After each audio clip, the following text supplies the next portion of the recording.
안녕하십니까. 바로 보는 TV 옴부즈맨의 김승재입니다. 지난주 연합뉴스 TV에선 2022년 한 해를 정리해보는 다양한 뉴스들을 보도해드린 바 있는데요. 오늘 연합뉴스 TV를 말한다에선 뉴스프라임과 뉴스 리뷰, 뉴스 1번지를 중심으로 김창수 시청자 평가원이 모니터링한 내용으로 시작을 하겠습니다.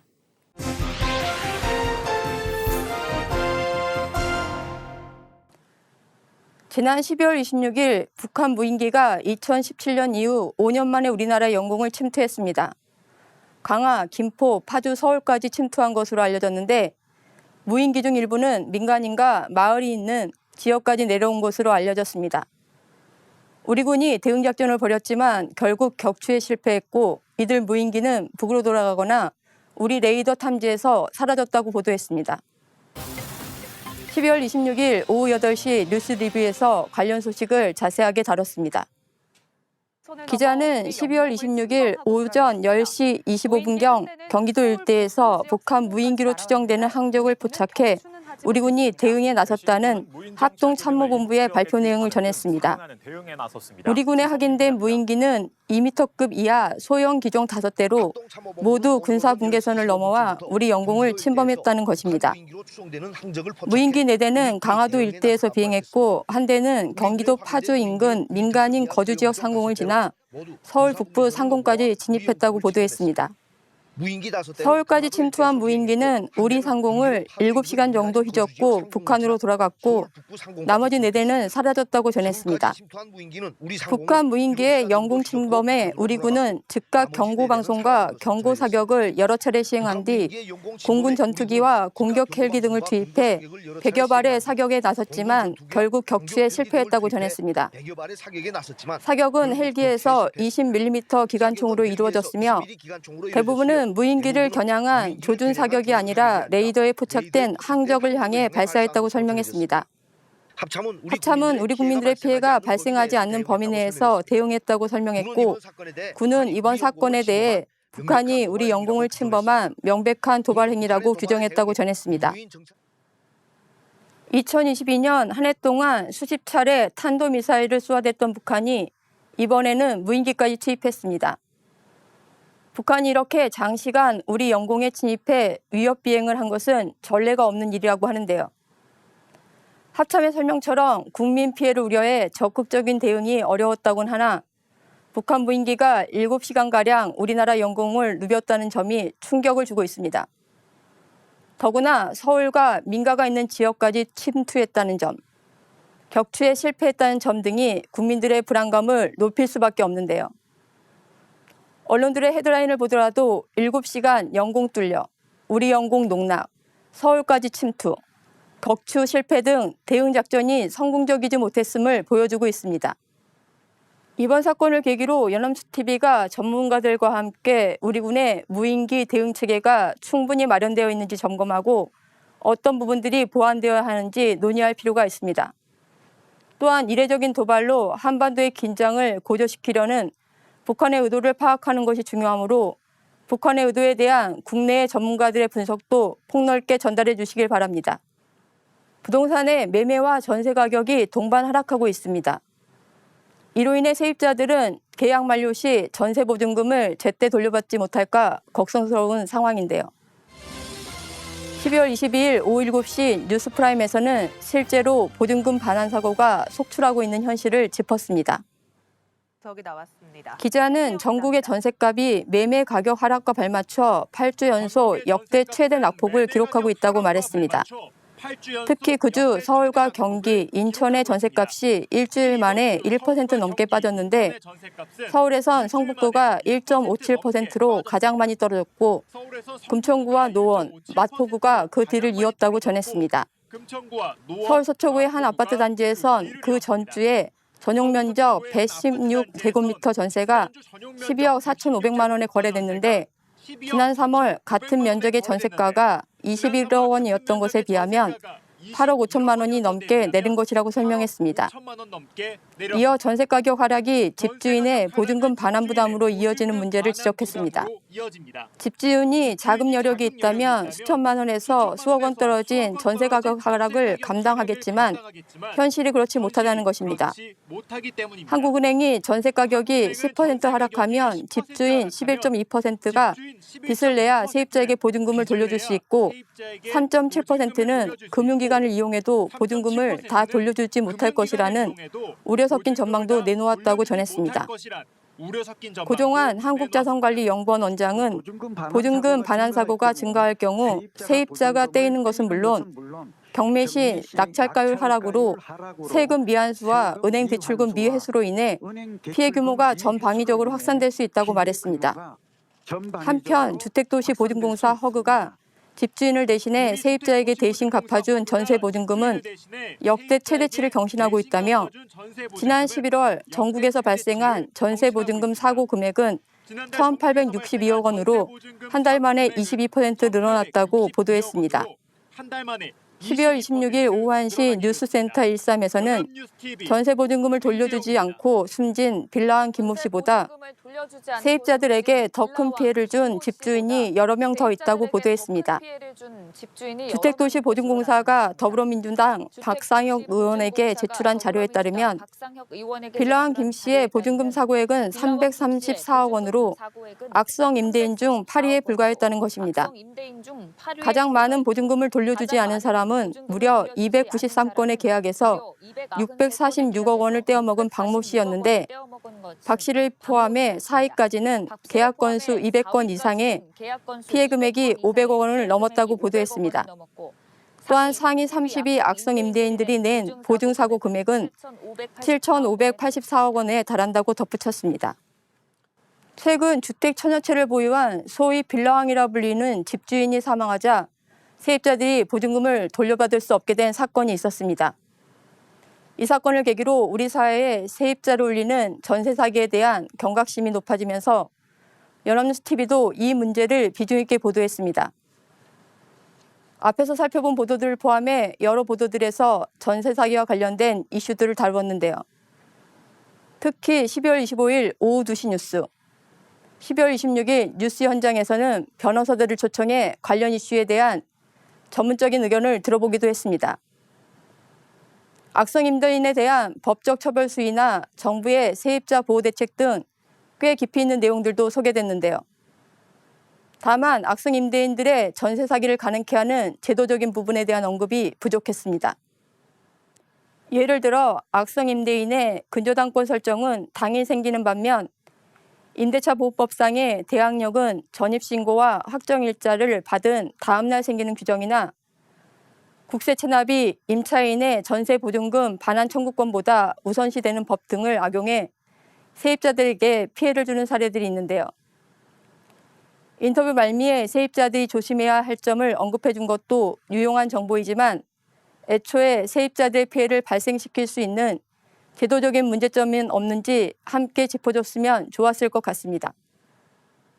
12월 26일 오후 4시 뉴스 1번지에서는 반도체 산업 경쟁력 강화를 위해 마련한 반도체 특별법이 국회를 통과했지만 업계는 실망스럽다는 반응을 보이고 있다고 보도했습니다. 업계의 이 같은 반응은 설비 투자 시 세액 공제가 당초안보다 대폭 후퇴해 대만의 절반에도 못 미치는 수준이 되었기 때문이라고 설명했지만 한편에서는 지원 정책이 이들 국가에 뒤지지 않는다는 의견도 있다고 전했습니다. 기자는 반도체 특별법의 핵심은 설비 투자 세액 공제라고 짚으며 대기업 6%, 중견기업 8%, 중소기업 16%인 세액 공제율을 여당은 대기업 20%, 중소기업은 30%까지 늘리려 했지만 결국 대기업만 2%포인트 높이는 데 그쳤다고 말했습니다. 이에 업계는 전략 자산이 된 반도체 산업 육성을 위해 각국이 파격적 세액 공제와 보조금을 쏟아붓는 상황이 전혀 고려되지 않았다고 입장을 표명했다고 전했습니다. 기자는 실제로 미국은 반도체 설비 투자에 세액 공제 25%를 제공하고 15%인 대만도 25%로 상향하는 법안을 추진 중이라고 설명했습니다. 또한 중국은 반도체 관련 법인세를 100% 감면해주고 일본은 반도체 공장 신증설 비용 40% 이상을 보조금 형식으로 지급한다는 점도 짚었습니다.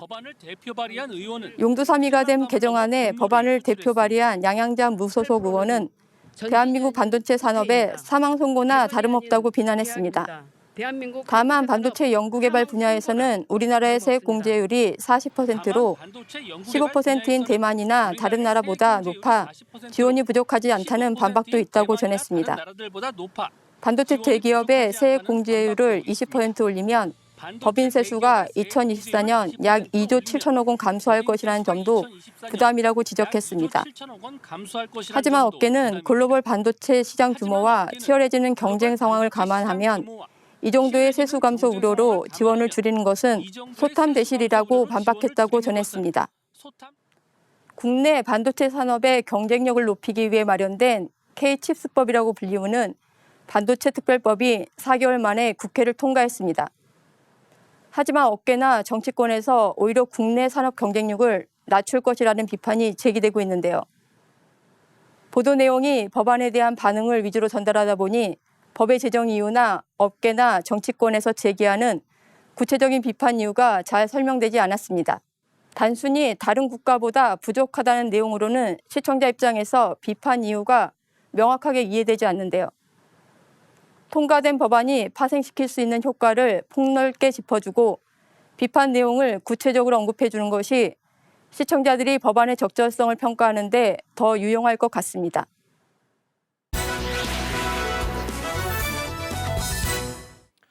자, 이번 시간은 주말에 방영되는 제작 프로그램을 대학생의 시선으로 분석하고 평가해보는 시간이죠. 캔버스 TV 리포트입니다. 이번 주에는 서울여대 오지윤 학생과 함께하겠습니다. 어서 오십시오. 네, 안녕하세요. 예, 지윤 학생 지난주 어떤 프로그램 모니터했습니까? 네, 저는 매주 토요일 오후 9시 40분에 방송되는 뉴스 프리즘을 모니터링했습니다. 이번 방송에서는 점차 영역을 확대해 나가고 있는 인공지능 기술을 다뤘습니다.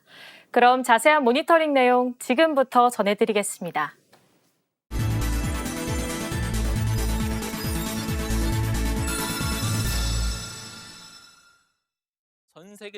최근 전 세계적으로 인공지능에 대한 관심이 커졌다는 말로 방송은 시작됩니다. AI에 대한 관심은 1997년 IBM의 딥블루가 세계 체스 챔피언인 카스파로프를 꺾으면서 시작됐다고 하는데요. 현재는 대화, 컨설팅, 그림 그리기까지 가능한 수준으로 진화했다고 합니다. 방송은 먼저 오픈AI가 만든 AI 기반 챗봇, 챗 GPT를 살펴봤습니다.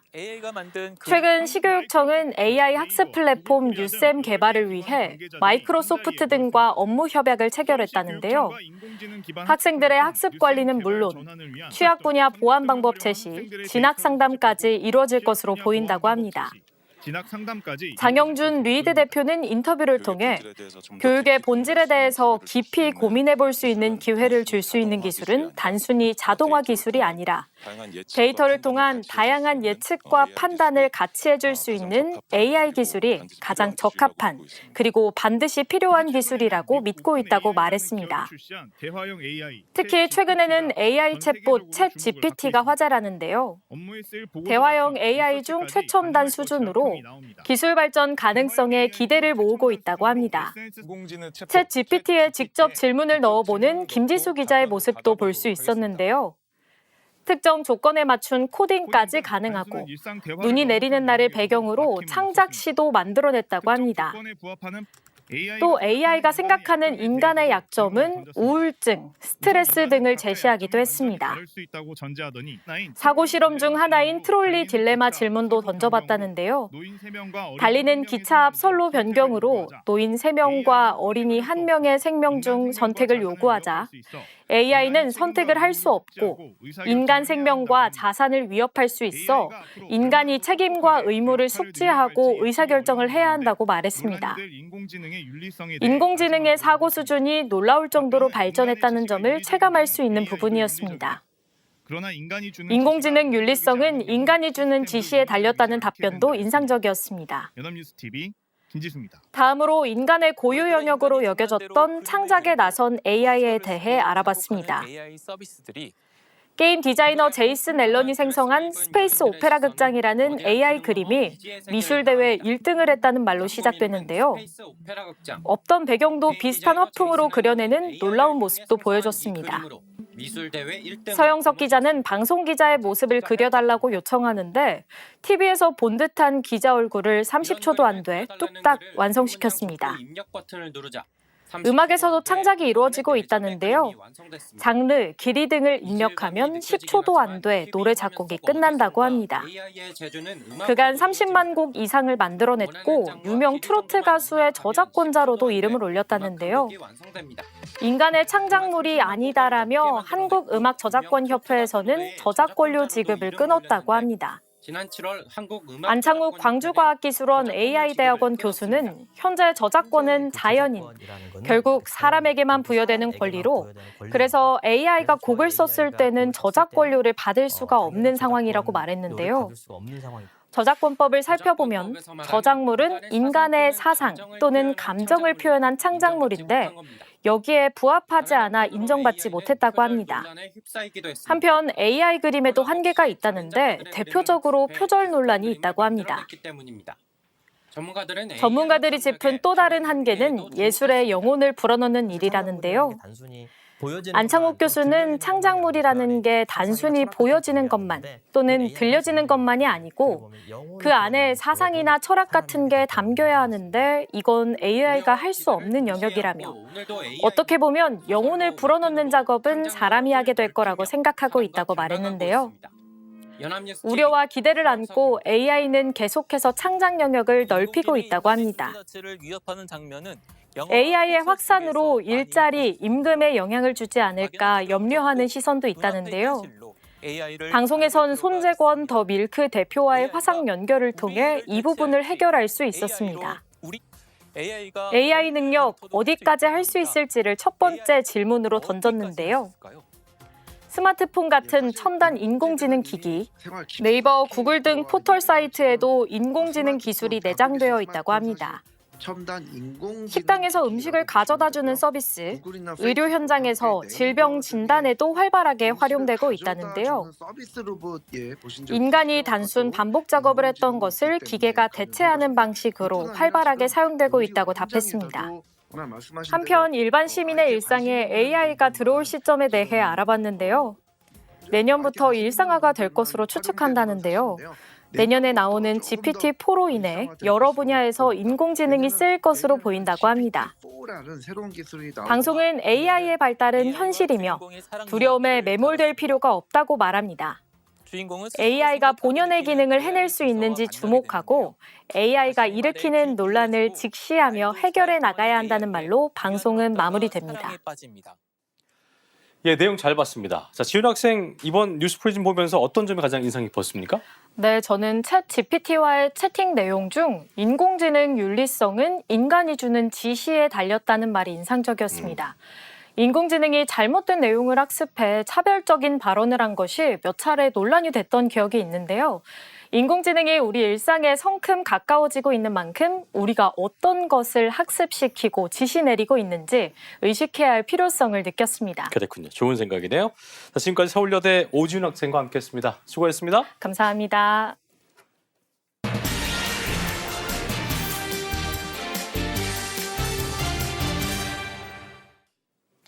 지난주 국회에서는 가까스로란 말이 딱 어울리는 상황이 있었습니다. 올해 예산안이 여야 합의로 가까스로 통과된 것인데요. 오늘 TV와 비평에서 관련 내용들 자세히 알아보겠습니다. 도움 말씀에 동아방송예술대학교 정원희 교수와 함께하겠습니다. 어서 오십시오. 안녕하십니까. 예. 자, 좀처럼 해결 기미를 보이지 않던 내년도 예산안이 지난 24일 국회 본회의를 드디어 통과를 했습니다. 네. 법정 처리 기한을 무려 22일 넘기면서 역대 최장 지각 처리를 한 것인데 네. 먼저 이렇게 예산안 처리가 지연된 이유와 과정에 대해서 언론이 어떻게 보도했는지부터 정리해 보죠. 네. 여야가 지난해 12월 22일 2023년도 정부 예산안과 세법 등 예산 부수 법안에 대해 일괄 합의했습니다. 법적 처리 시한인 12월 2일을 넘기고도 3주가량 평행선을 달린 끝에 김진표 국회의장이 통보한 23일인 데드라인 하루 전날 극적 타결을 이룬 것입니다. 예. 이번 예산안 처리는 2014년 국회 선진화법 시행 이후 최장 지각이라는 불명예를 안았습니다. 네. 언론에서는 일제히 예산안 합의를 보도했는데요. 여야는 이번 예산안 처리 협상에서 한 채 양보도 없는 대치를 이어갔었습니다. 가장 큰 쟁점은 이 법인세와 경찰국 예산이었습니다. 연합뉴스, MBN 등의 보도에 따르면 법인세의 경우 정부의 최고 세율 3%포인트 인하안에 대해 민주당이 초부자 감사라고 거부한 상황이었고 예산이 5억 원에 불과한 행정안전부 경찰국과 법무부 인사정보관리단을 놓고 위법성을 주장하는 야당과 합법 조직이라고 반박하는 여당이 기싸움을 멈추지 않으면서 639조 원 규모의 예산안 처리가 난항을 겪었습니다. 이에 대한 여야의 갑론을박이 연일 이어졌습니다. 이 법인세의 경우 정부의 최고 세율 3%포인트 인하안을 민주당이 초부자 감사라고 거부한 상황에서 4개 과세 표준 구간 모두 1%포인트씩 낮추는 것으로 절충했습니다. 또한 행정안전부 경찰국과 또 법무부 인사정보관리단 예산은 50% 삭감했습니다. 예. 합법적 기관인 만큼 정규 예산을 편성해야 한다는 여당과 이 정당성이 검증될 때까지 예비비를 쓰라는 야당이 접점을 찾은 것입니다. 여야 모두 민생은 뒷전이라는 이 비판에서 극적 합의의 배경으로 꼽힙니다. 뉴시스의 보도로 예산안 합의 과정에서 민주당의 입장을 살펴보면 민주당은 초부자 감세를 저지하고 국민 감세를 확대하겠다는 입장이었습니다. 지난해 12월 14일 박홍근 민주당 원내대표는 국회 기자간담회에서 불효불급한 대통령실 이전 비용과 낭비성 예산은 줄이고 또 경찰국 등 위법 시행령 예산 삭감, 여기에 극소수 초부자를 위한 감세는 막아내고 대다수 국민에게 세금을 깎아주는 예산 부수 법안도 언급을 했었습니다. 또한 이 박 대표는 예년과 달리 이번 예산안 처리가 왜 난항을 겪고 있는지 그간 심사와 협상 과정에서 이유를 찾을 수 있다면서 정부와 여당은 국회 예결특위 심사 초기부터 자료 제출 거부 또 회의 보이콧, 시간 끌기로 일관을 했고 원내대표와 정책위 의장 협상 단계로 넘어온 이후에도 야당인 민주당이 양보할 건 양보하면서 타결을 위해 오히려 노력하고 있는 면에 반해 정부와 여당은 서로 책임을 떠넘기면서 두 손 놓는 식의 한가한 모습을 계속 보여줬다고 지적을 했습니다. 반면 더 팩트의 보도에 따르면 국민의힘 주호영 원내대표는 예산안 합의에 대해 처음에는 수십 가지 쟁점이 있었지만 여러 차례 회동을 통해 많이 줄어들었다면서 마지막에 법인세 그리고 경찰국과 인사정보관리단 예산, 지역화폐 예산 때문에 10일 이상을 끌어온 것 같다고 설명을 했습니다. 주 원내대표는 지역화폐는 윤석열 정부의 여러 가지 정책 방향과 맞지 않아서 올해는 1원도 편성하지 않았다면서도 어쩔 수 없이 민주당의 동의를 받아야 하기 때문에 절반인 3,525억 원을 편성할 수밖에 없었다는 점을 말씀드린다고 강조한 바 있습니다. 그랬군요. 자, 여야가 하신 것처럼 여야가 막판까지 쟁점을 보인 부분이 바로 이제 법인세 인하와 네. 정부 신설 조직에 대한 예산 등이었는데 이렇게 예산안 핵심 쟁점과 합의 내용 등에서 언론이 어떻게 보도를 했는지부터 짚어주시죠. 네. 여야가 합의한 이 예산안과 예산 부수 법안은 지난해 12월 24일 국회 본회의에서 통과됐습니다. 세계일보 등에 따르면 여야는 정부가 제출한 예산안 639조 원에서 4조 6천억 원을 감액하기로 했습니다. 국가 채무와 국채 발행 규모는 정부안보다 늘리지 않았습니다. 예. 그간 최대 쟁점으로 꼽힌 이 법인세 최고 세율 인하와 관련해서는 현행 과세 표준 4개 구간별로 각 1%포인트씩 세율을 낮추기로 했습니다. 최고 세율 1%포인트 인하라는 김 의장의 중재안과 관련해서 여당이 대안으로 제시한 전 구간 1%포인트 인하를 야당이 수용한 결과로 분석된다고 세계일보는 보도했습니다. 예. 윤석열 정부의 공공분양 주택융자 사업은 정부안을 유지하기로 했습니다. 기초연금 부부 감액 폐지 및 단계별 인상 방안은 계속 논의하기로 했습니다. 여야는 종합부동산세, 금융투자 소득세 등 예산 부수 법안도 일괄 합의했습니다. 올해부터 도입될 예정인 금투세는 시행을 2년 유예하되 그동안 주식 양도세는 현행대로 과세하기로 했습니다. 대주주 기준 및 보유 금액도 10억 원으로 유지했습니다. 현재 0.23%인 증권거래세는 단계적으로 인하를 해서 2023년 0.2%, 2024년 0.18%, 2025년 0.15%로 낮추기로 합의했습니다. 종부세는 공제 금액을 9억 원으로 하고 세율은 조정 대상 지역 여부와 무관하게 2주택자까지 기본 세율을 적용합니다. 예. 3주택자 이상 다주택자도 과세 표준 12억 원 초과부터 누진제를 유지하되 세율은 2에서 5%로 정했습니다. 월세 세액 공제율은 총 급여 5,500만 원 이하자는 17%, 예. 총 급여 5,500에서 7,000만 원 이하는 15%로 상향 조정하기로 했습니다. 가업 상속 공제는 중견기업 매출액 기준으로 5천억 원을 상향 조정하고 공제 한도는 최대 600억 원으로 합의했습니다. 예. 여야는 공공형 노인 일자리와 경로당 냉난방비 및 양국비 지원을 위한 예산은 957억 원을 증액하고 예. 쌀값 안정화를 위한 전략 작물 직불 사업 예산은 400억 원 증액하기로 했습니다. 그랬군요. 자, 이렇게 여야가 극적으로 합의한 예산안의 규모를 보면 당초 정부가 제출했던 액수보다 다소 좀 줄었는데요. 네. 대통령실이 현 정부의 첫 번째 예산 합의에 대해서 공식 입장을 내놓기도 했습니다. 정부의 입장과 반응에 대해서 언론이 어떻게 보도를 했는지 짚어주시죠. 네. 대통령실은 지난해 12월 23일 여야가 전날 합의한 2023년도 예산안에 대해 국민을 섬겨 일자리를 더 만들고 경제 활성화를 위해 재정을 투입하려 했으나 힘에 밀려 민생 예산이 퇴색됐다고 유감을 표했습니다. 예. 동아일보에 따르면 대통령실 이재명 부대변인은 이날 오후 서울 용산 대통령실에서 브리핑을 열고 윤석열 정부의 첫 예산안에 대해 국민 경제가 어렵고 대외 신임도에 대한 우려가 나오는 상황에서 합의할 수밖에 없었지만 아쉬움이 있다면서 이같이 밝혔습니다.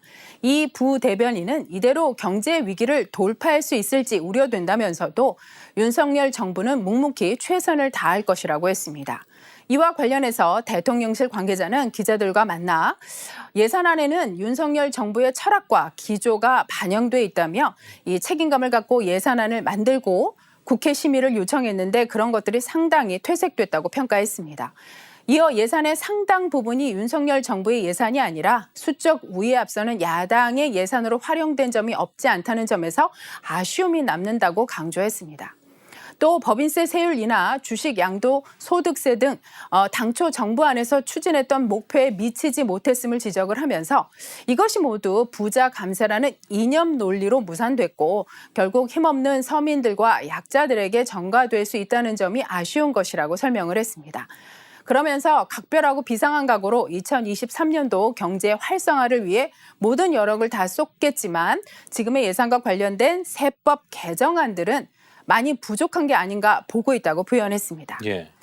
이번 예산안 합의에 대해 윤석열 대통령은 어려운 경제 상황에서 민생을 살리기 위한 새 정부의 첫 예산이 대폭 수정돼서 매우 유감스럽다고 밝혔습니다. 언론에서는 예산안 합의에 대한 윤석열 대통령의 반응을 속보로 보도했었는데요.